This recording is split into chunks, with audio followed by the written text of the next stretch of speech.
Alright students, अब हम discussion शुरू करेंगे इफ स्टेटमेंट का। हम समझेंगे इफ स्टेटमेंट को हम पाइथन में कैसे यूज़ करते हैं। आप जानते हैं अभी हम इंट्रोडक्शन टू पाइथन या पाइथन फंडामेंटल को लर्न कर रहे हैं, सुमिता अरोरा का चैप्टर नंबर 5। आइए एक एक करके इफ के सारे कॉन्सेप्ट को अंडरस्टैंड करते हैं। सबसे पहले हम समझेंगे what do you mean by if statement. तो इसके प्रीवियस में हमने देखा था, जब हमने फ्लो ऑफ कंट्रोल को डिस्कस किया था, तो फ्लो ऑफ कंट्रोल में 3 टाइप से फ्लो होते हैं। एक सीक्वेंस होता है, सीक्वेंस के बाद में हमने देखा था सिलेक्शन, सिलेक्शन के बाद में एक और हमने डिस्कशन किया था रिपीटेशन का। ठीक है, तो ये जो सिलेक्शन है इसको हम एक्चुअली इंप्लीमेंट करने के लिए इफ स्टेटमेंट को यूज करते हैं। अब सिलेक्शन का क्या मतलब होता है?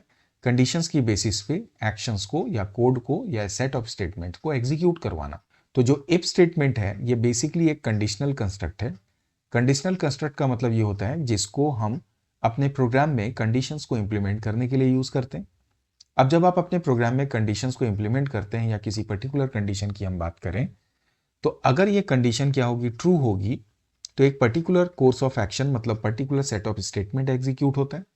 और अगर ये कंडीशन जो हम यहाँ पे बात कर रहे हैं, अगर वो कंडीशन ट्रू नहीं होती और कंडीशन क्या हो जाती है, फॉल्स हो जाती है, तो दूसरा कोर्स ऑफ एक्शन क्या होता है, एग्जीक्यूट होता है। मतलब ये है कि आपने अपने प्रोग्राम में कोई एक कंडीशन इंप्लीमेंट की। अब या तो ये कंडीशन क्या होगी, ट्रू होगी, या कंडीशन क्या होगी, फॉल्स होगी। कंडीशन अगर ट्रू हो गई तो आपने एक सेट ऑफ स्टेटमेंट लिखा एक्शन नंबर 1 के लिए, और अगर कंडीशन फॉल्स हो गई तो आपने लिखा एक्शन नंबर 2 के लिए सेट ऑफ स्टेटमेंट्स। तो एक्शन 1 और एक्शन 2 ये किस पे डिपेंड हो गए, हमारी इस कंडीशन के ऊपर में। कंडीशन अगर ट्रू होगी तो एक्शन 1 होगा, कंडीशन अगर फॉल्स हो गई तो एक्शन नंबर 2 एग्जीक्यूट होगा। ये होता है हमारे इफ का पर्पस। तो ये कंडीशन को इंप्लीमेंट करने के लिए हम क्या लगाएंगे, इफ लगाएंगे। अब कंडीशन जब हम लगाते हैं तो याद रखना, ये कंडीशन का मतलब हमेशा किसी न किसी तरह का कंपैरिजन होता है। और आप जानते ही हैं कंपैरिजन जो भी वैल्यू रिटर्न करता है या तो वो ट्रू के फॉर्म में या फॉल्स के फॉर्म में रिटर्न करता है। तो जो आपने कंपैरिजन ऑपरेटर पहले पढ़ा है, एक्चुअली उसका प्रयोग हम कंडीशंस इंप्लीमेंट करने के लिए करते हैं। किसकी मदद से? इफ स्टेटमेंट की मदद से। जो भी मैंने आपके साथ अभी डिस्कशन किया, आगे समझने के लिए इफ को सिंटेक्स क्या है उसका हमें ये देखना होगा। तो जब भी हम इफ को यूज करते हैं तो आप देखिए, सबसे पहले इफ लगाएंगे, उसके बाद हम कंडीशन डालेंगे, उसके बाद ध्यान रखेंगे सबसे इंपॉर्टेंट है कोलन को डालना। तो इफ स्टेटमेंट कंडीशन के बाद एंड करते हैं कोलन से। जैसे ही आप एंटर प्रेस करेंगे आप देखेंगे थोड़ा सा आपका पाइथन आपके कर्सर को हल्का अंदर की ओर यहाँ पर धकेल के लिखेगा। तो ये हम बोलते हैं क्या, इंडेंटेशन। तो स्टेटमेंट आपने यहाँ पर जो लिखा इसका मतलब वो इफ ब्लॉक को बिलोंग करता है। और से फॉर एग्जांपल अगर ये कंडीशन फॉल्स हो गई, मतलब ये जो स्टेटमेंट है यहाँ जो आपने लिखा, ये कब एग्जीक्यूट होगा, जब कंडीशन क्या होगी, ट्रू होगी।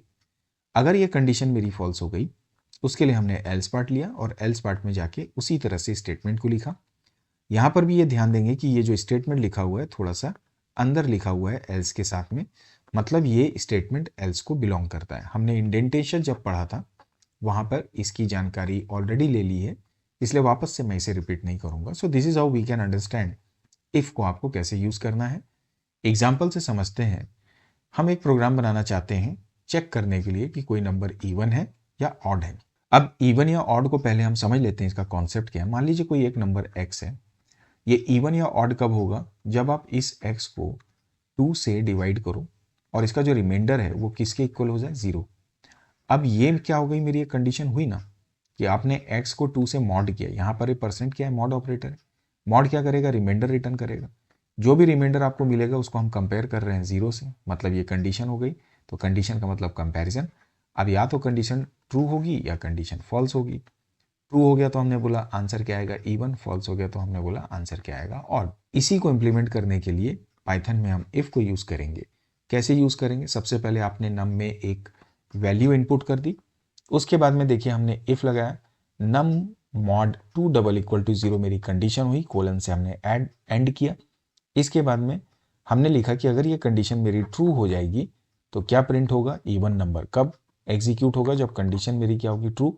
मान लीजिए कंडीशन फॉल्स हो गई तो हम लिखेंगे एल्स, एंड करेंगे कोलन से, और उसके बाद में हम लिखेंगे प्रिंट ऑड नंबर। मतलब ये कब एग्जीक्यूट होगा, जब हमारी कंडीशन फॉल्स होगी। तो else part is always executed when given condition is not satisfied. आइए इसे हम आइडियली शेल पे एग्जीक्यूट कर लेते हैं। तो अब आप अपनी स्क्रीन पे देख सकते हैं, ये मेरा वही कोड है जो अभी मैंने आपके साथ डिस्कस किया। हम इसे रन करते हैं। ये इसने बोला एंटर ए नंबर, मैंने डाला 23, it is showing you what odd number. तो ये तो बात हुई इफ को कैसे हम इंप्लीमेंट करते हैं पाइथन में। इफ के बाद में आगे हम डिस्कस करेंगे इफ एलिफ स्टेटमेंट को। इफ एलिफ स्टेटमेंट को हम मल्टीपल इफ स्टेटमेंट के नाम से भी जानते हैं। मल्टीपल इफ जैसे ही मैंने बोला आपको समझ में आ गया होगा कि जब हम अपने प्रोग्राम में एक से ज़्यादा इफ को एक साथ यूज़ करते हैं that is called multiple if, और पाइथन में इसके लिए हम यूज़ करते हैं इफ एलिफ स्टेटमेंट। अब सवाल ये है कि मल्टीपल इफ क्यों यूज़ करते हैं। कई बार जब आप प्रोग्रामिंग करते हैं तो उसमें ऐसी सिचुएशंस आती हैं जहां पर आपको मल्टीपल कंडीशंस को इम्प्लीमेंट करना होता है, और उन मल्टीपल कंडीशन की बेसिस पे फिर हम मल्टीपल अल्टरनेटिव्स या मल्टीपल एक्शंस को कैरी आउट करते हैं, राइट। जैसे मान लीजिए अगर आपको पास या फेल डिस्प्ले करना है तो हमारा एक ही इफ से काम हो जाएगा। इफ ट्रू होगा तो पास, इफ मतलब फॉल्स हुआ तो फेल। लेकिन मान लीजिए आपको ग्रेड दिखाना है, A grade, B grade, C grade, D grade, E grade. अब ये हो गया मल्टीपल अल्टरनेटिव्स या मल्टीपल एक्शंस, और इसको कैरी आउट करने के लिए अलग अलग हमारे पास कंडीशंस भी हैं, राइट। तो जैसे कि ए है मतलब 90 से अबव है तो ए ग्रेड, 80 से अबव है तो बी ग्रेड, 70 से अबव है तो C grade, and so on. तो अलग अलग कंडीशंस और अलग अलग एक्शंस। तो यहाँ पर हमारा सिंगल इफ से तो काम चलेगा नहीं, तो हम क्या यूज़ करेंगे यहाँ पे मल्टीपल इफ स्टेटमेंट को। अब मल्टीपल इफ को अगर आपको यूज़ करना है तो उसका क्या सिंटैक्स होता है। आपने देखिए सबसे पहले इफ लगाया, अगर ये इफ की कंडीशन ट्रू होगी तो क्या स्टेटमेंट एग्जीक्यूट किया, हमने लिखा। मान लीजिए ये एक्सप्रेशन या कंडीशन गलत हो गई तो हमने बोला कि अब सेकंड एलिफ लगाइए, वहाँ पर हमने कंडीशन दी और उस कंडीशन की बेसिस पे क्या स्टेटमेंट एग्जीक्यूट करना है वो हमने लिखा। इन केस ये दोनों ही इफ और एलिफ काम नहीं करेंगे तो अल्टीमेटली एल्स पार्ट में जो हमने स्टेटमेंट लिखा या जो हम लिखेंगे वो एग्जीक्यूट हो जाएगा। इस एग्जांपल में मैंने दो इफ लगाया। ऐसा ज़रूरी नहीं है कि आप केवल एक इफ के बाद एक ही एलिफ लगाओगे। आप इफ के अंदर दूसरा एलिफ, दूसरे के अंदर तीसरा एलिफ, तीसरे के अंदर चौथा एलिफ, एंड सो ऑन, इस तरह से मल्टीपल इफ स्टेटमेंट को एग्जीक्यूट कर सकते हैं। मतलब ये अंदर मैंने लिखा है, एक्चुअली ये एक सीक्वेंस में होंगे, ये थोड़ा मैंने मिस्टेक कर दी। ये कुछ इस तरह से आप लिखेंगे, इसे आप कट कर दीजिए। हम नेस्टेड इफ में देखेंगे ये कैसे काम करता है, एंड एल्स। तो ये आप ध्यान रखेंगे। सो चैन जो है इफ स्टेटमेंट की वो आपके कंडीशंस या आपके प्रोग्राम के सिचुएशन के ऊपर डिपेंड करती है कि कितने इफ और एलिफ आपको लगाने हैं। ये समझने के लिए और बेटर तरीके से समझने के लिए हम इसका एग्जाम्पल देखते हैं। मान लीजिए आप एक प्रोग्राम बनाना चाहते हैं लार्जेस्ट अमंग 3 नंबर्स। हमने क्या किया, सबसे पहले 3 नंबर्स इनपुट किए। अब लार्जेस्ट अमंग 3 नंबर मतलब n1 जब n2 से ग्रेटर होगा एंड n1 n3 से ग्रेटर होगा, ये एक सिचुएशन n1 के लिए हो गई। n2 कब बड़ा होगा, क्योंकि 3 नंबर है तो 3 सिचुएशन आएगी, तो n2 का भी सेम यही होगा, n2 is greater than n1 and n2 is greater than n3। तो कौन बड़ा हो गया, यहाँ पे n1 था, दूसरी सिचुएशन में n2, और मान लो n1 और n2 हमने चूंकि सभी कंपैरिजन को कर लिया तो ऑटोमेटिकली कौन बड़ा हो जाएगा, n3। तो इसके लिए हमने अपने प्रोग्राम में सबसे पहले इफ लगाया कि num1 is greater than num2 and num1 is greater than num3। अगर ये कंडीशन ट्रू हो गई मतलब num1 इज लार्जेस्ट। मान लो ये कंडीशन फॉल्स होती है तो हमने लिखा कि अब हम चेक कर रहे हैं, मतलब सेकंड एलिफ लगा के num2 is greater than num1 and num2 is greater than num3। अगर ये कंडीशन ट्रू होगी तो कौन बड़ा हो गया, num2। और इन केस ये दोनों ही कंडीशन फॉल्स हो गई तो हमने बोला कि एल्स पार्ट फिर फाइनली एग्जीक्यूट होगा, जहां पे हमने लिखा num3 इज लार्जेस्ट। इसे भी हम पाइथन शेल पे एग्जीक्यूट कर लेते हैं। So now you can see in your screen, ये जो प्रोग्राम अभी आपके साथ डिस्कस किया लार्जेस्ट अमंग 3 वो आप देख पा रहे हैं। हम इसे एक बार रन करके देखते हैं। It is saying enter a number, मैंने डाला 45, हमने डाला सेकंड नंबर 12 और थर्ड नंबर हमने डाल दिया 90। आप देखेंगे it is showing us 90 is largest. तो इस तरह से हम मल्टीपल इफ स्टेटमेंट को भी कैरी आउट कर सकते हैं हमारे पाइथन में using hour if and elif. किसकी मदद से, इफ और एलिफ की मदद से। अब इसी तरह से हमारे पाइथन में एक और सिचुएशन हो सकती है, उसके लिए हम नेस्टेड इफ का इस्तेमाल करते हैं, या इफ को हम एक तीसरे तरीके से भी यूज कर सकते हैं, नेस्टेड इफ। नेस्टेड का मतलब है one if inside another if. What, nested का मतलब one if inside another if. ये बिल्कुल जैसे आप इफ़ एलिफ इस्तेमाल करते हैं, उसी का एक दूसरा अल्टरनेटिव होता है कि कई बार इफ़ के अंदर जाके हमको दूसरा इफ़ इस्तेमाल करना होता है। हो सकता है इसके अंदर जाके फिर से आपको इफ़ को इस्तेमाल करें। तो जब इस तरह से चेन आप क्रिएट कर देते हैं, that is called your nested if statement.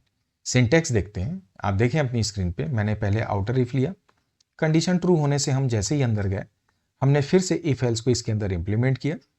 अब सपोज दैट अगर ये इफ का कंडीशन फॉल्स होगा तो हमने एल्स पार्ट लिया और उसके अंदर भी उसी तरह से इफ एल्स को एग्जीक्यूट करवाने के लिए हमने इफ को इफ के कंस्ट्रक्ट को लिखा।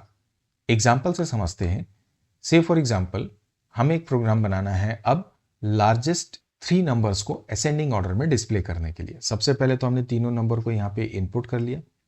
अब असेंडिंग ऑर्डर में कैसे डिस्प्ले करेंगे, तो हमने पहले क्या किया है, जो नम1 है हमने इसको चेक किया कि अगर ये num1 is greater than num2 and num1 is greater than num3, तो इसका मतलब ये ग्रेटर देन है, सॉरी इसको हम चूंकि असेंडिंग कर रहे हैं तो ये लेस देन होना चाहिए, तो इसका मतलब n1 स्मॉलेस्ट हो गया। अब n1 स्मॉलेस्ट हो गया तो इसके अंदर जाके हम चेक करेंगे कि क्या n2 स्मॉलेस्ट है n3 से, तो इसका मतलब अगर ये ट्रू होगा तो फिर क्या होगा n1 n2 n3, अगर ये फॉल्स हो जाएगा तो क्या आंसर आएगा n1 n3 और n2। और इसी तरह से फिर जैसे हमने n1 को किया हम n2 को चेक करेंगे और उसी तरह से n3 को। तो अब इसके लिए हम यहाँ पे जो नेस्टेड इफ लगाएंगे, तो यहाँ पर सबसे पहले जैसे मैंने लिखा if num1 is less then num2 and num1 is less than num3, तो हमने num1 को स्मॉलेस्ट निकाला। अब num2 और num3 को कंपेयर करना है तो इसके अंदर जाके हमने लिखा, नेस्टेड किया इफ को कि num2 अगर num3 से लेस देन है, इसका मतलब जो हमारी सिचुएशन आएगी पहली असेंडिंग की वो होगी num1 num2 और num3। अगर ये कंडीशन फॉल्स हो जाती तो हमने लिखा एल्स, ये भी अंदर में है, इस इफ के ब्लॉक के अंदर एग्जीक्यूट कर रहे हैं। हमने यहाँ पे प्रिंट में लिखा num1 is less than num3 and then num2। अब मान लीजिए ये दोनों ही सिचुएशन हमारी फेल हो गई या ऊपर की ये कंडीशन फेल हो गई, मतलब num1 स्मॉलेस्ट नहीं है, तो वापस से हमने एलिफ लगाया। हमने अब कंपेयर किया num2 को num1 से एंड num2 को num3 से, num2 को स्मॉलेस्ट फाइंड करने के लिए। अगर ये कंडीशन ट्रू हो गई तो मान लीजिए num2 हमारा स्मॉलेस्ट हुआ। अब हम कंपेयर करेंगे num1 और num3 को, इसके लिए वापस से इसके अंदर नेस्टेड इफ लगाएंगे जहाँ पे हमने लिखा num1 is less than num3। अगर ये कंडीशन ट्रू हो गई तो num2 num1 num3 की सीक्वेंस आएगी असेंडिंग ऑर्डर में, अदरवाइज एल्स लगा के num2 num3 और num1 की सीक्वेंस आएगी। मान लो अगर ये वाली कंडीशन भी फॉल्स हो गई तो फाइनली हम बोलेंगे एल्स। क्यों लिखेंगे, क्योंकि num1 अगर नहीं है, num2 भी स्मॉलेस्ट नहीं है, तो ऑटोमेटिकली एल्स का मतलब num3 स्मॉलेस्ट होगा।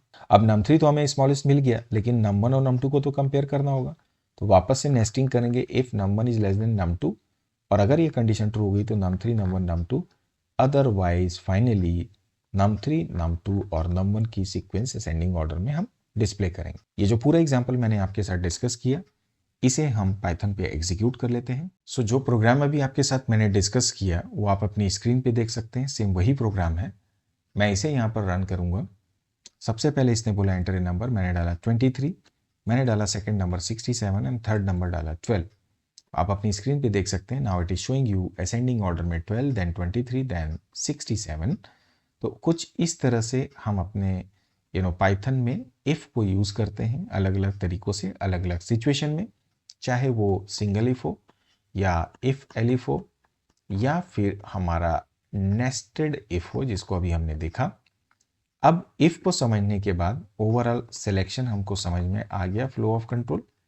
अब हम बात करेंगे रिपीटेशन की, अर्थात लूपिंग कंस्ट्रक्ट की या लूप की। बट आज के सेशन में यहीं तक, अगले सेशन में हमारी चर्चा जारी रहेगी। वीडियो पसंद आए तो लाइक और शेयर करिएगा, चैनल भी सब्सक्राइब करिएगा अगर आपने अभी तक सब्सक्राइब नहीं किया है। Thank you for watching this video.